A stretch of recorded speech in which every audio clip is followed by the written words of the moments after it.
Howdy folks, today we're looking at Bogeyman Comics number 1 from 1969, originally published by the San Francisco Comic Book Company and offered here in facsimile by Toybox Coffin. The current popularity of facsimile editions has expanded beyond the familiar domain of Marvel and DC to encompass the historical underground. If you've never heard of Bogeyman Comics, the first issue marked the debut of Rory Hayes, possibly the most extreme artist in a cohort devoted to violent extremes of expression. Just about everything Hayes ever did has been reprinted, and if you like these strange stories, I highly recommend Fantagraphics' one-volume catch-all, Where Demented Wented, the 2008 volume that sold Hayes as a talent worth excavating from historical context. To put it bluntly, the American underground has come in for a great deal of reassessment in recent years, a process not always flattering to the talents involved.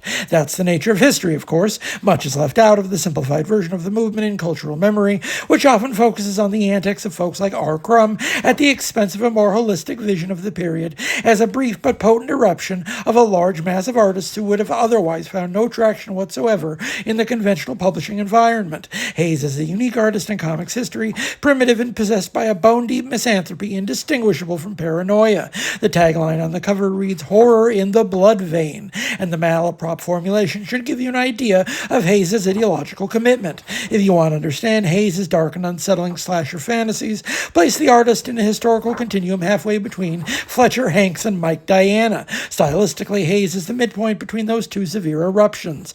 Hayes' story features seemingly innocent teddy bears wandering around haunted mansions and encountering flesh-hungry ghouls. His universe is a world of grisly death around every corner. The genre precedent is early Lovecraft, not the Lovecraft who developed his elaborate mythology, but the Lovecraft who wrote short shockers that invariably ended with the protagonist being eaten by a monster.